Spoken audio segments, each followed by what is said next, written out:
1979, one of the most powerful militaries in the Middle East. Rising oil revenues, close relations with the West. Yet the streets were boiling. This was not merely a regime change. It was the collapse of a system. 1. The Shah's rise and the modernization project monarchy had been strong in Iran since the early 20th century. In 1925, the Pahlavi dynasty came to power, embracing a centralized and Western-oriented model. At the center of the 1979 revolution stood Mohammad Reza Pahlavi. The Shah sought to modernize the country rapidly. Women were granted the right to vote. Land reforms were introduced. Investments in education and industry expanded. This reform process was called the White Revolution. But here was the issue. Modernization was imposed from above.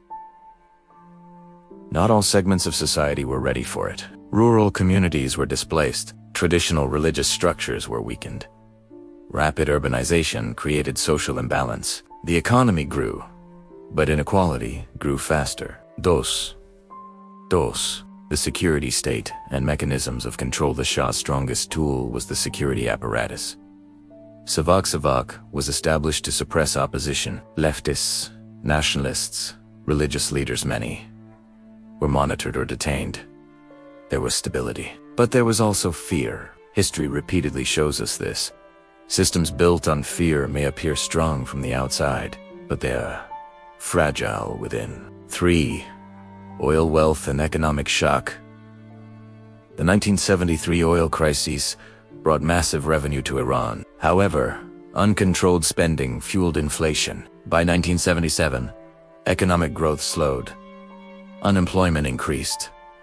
Prices rose. The middle class was dissatisfied. Religious communities were dissatisfied. Leftist movements were dissatisfied. This was unusual. Different ideologies converged on the same point: opposition. 4. Khomeini, in exile, and the battle of ideas. The figure who emerged during this period was Ruhollah Khomeini in 1963. Khomeini openly criticized the Shah. He was arrested, then exiled. First to Iraq, later to France, but exile did not silence him. His speeches were recorded on cassette tapes. They were smuggled into Iran, distributed in mosques. The message was clear: the monarchy is illegitimate. This was not just a political campaign. It was an ideological challenge. 5. 1978. The streets erupt in 1978. Protests began in the city of Qom and spread rapidly. Every 40 days, memorial ceremonies were held for those killed.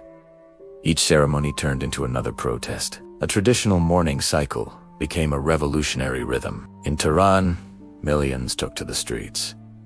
The army intervened. In what became known as Black Friday, numerous protesters lost their lives. After that point, a return to normal became increasingly difficult. 6. Why did the Shah fall? This question matters because Iran had a strong military. The Shah had international support. Oil revenues were substantial, but he made 3 critical mistakes. 1. He believed opposition could be fully suppressed. 2. He underestimated the importance of social legitimacy. 3. He treated the crisis as temporary. In January 1979, the Shah left the country. Officially, it was described as a temporary departure. Historically, it marked a power vacuum. With the Shah gone, the political landscape was wide open, and into this void stepped Ayatollah Khomeini. On February 1st, 1979, after 15 years in exile, he made his triumphant return to Iran. Imagine the scene. Millions of people flooding the streets of Tehran, chanting his name, desperate for a new leader. This wasn't just a political event. For many, it was a spiritual homecoming. Khomeini's return was the final nail in the coffin for the old regime. He immediately declared the Shah's government illegal and appointed his own prime minister, Mehdi Bazargan. Now, Iran had 2 competing governments. This created a situation called dual power, a classic feature of revolutions, where the old authority hasn't completely collapsed, but the new one is rapidly gaining control. For 10 chaotic days, the country was on a knife's edge. The tipping point came when the military the last pillar supporting the Shah's system, declared its neutrality. That was Italiano. The armed forces were no longer willing to fight for a king who had already fled.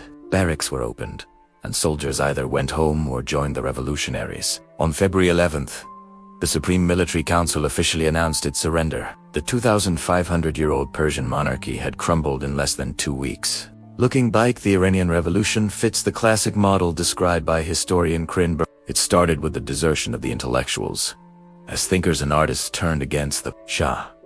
Then came the government's financial crisis, which crippled its ability to function. This was followed by widespread public discontent and protests that the state couldn't suppress. Finally, the transfer of power happened swiftly, culminating in a reign of terror and Thermidorian reaction as the new regime consolidated its power and moderated its initial radicalism. It is a powerful lesson in how even the most entrenched systems can be overthrown when the right conditions align. Today we're diving deep into an event that didn't just reshape a nation but sent shockwaves across the entire globe, the Iranian Revolution of 1979.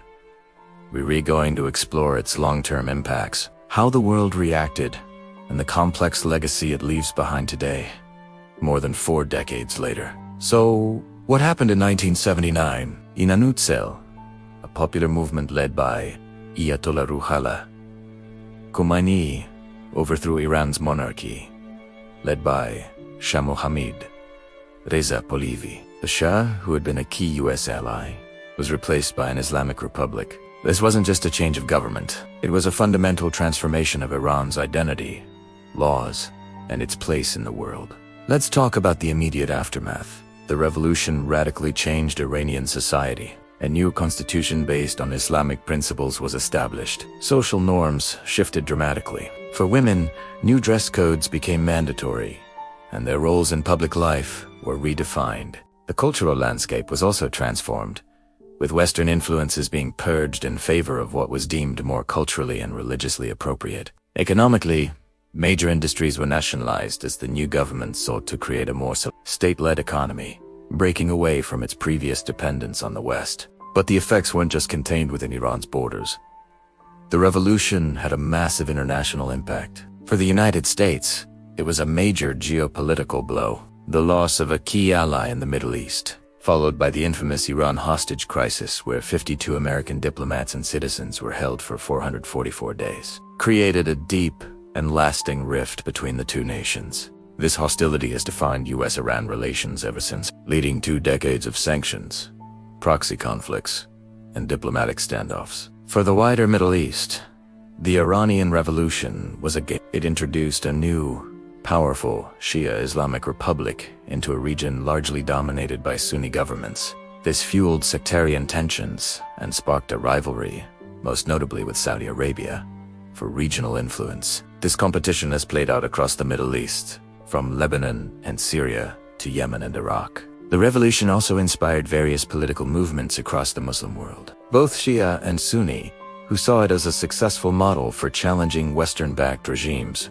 This brings us to the legacy of the revolution. It's incredibly complex and viewed very differently depending on who you ask. For supporters, it represents a proud moment of national independence and a return to religious values, freeing Iran from foreign domination. They point to the country's resilience in the face of international pressure and sanctions as proof of the revolution's success. They highlight achievements in areas like science and technology, where Iran has made significant strides despite its isolation. For critics, both inside and outside Iran, the revolution is seen as a turn towards authoritarianism that has suppressed political dissent, limited personal freedoms, and isolated the country internationally. They argue that the promise of social justice and economic prosperity has not been fulfilled for many ordinary Iranians who face economic hardship and a lack of opportunities. The ongoing protests we see in Iran today are a testament to this deep-seated discontent, especially among the younger generation who have no memory of life before the Republic. So,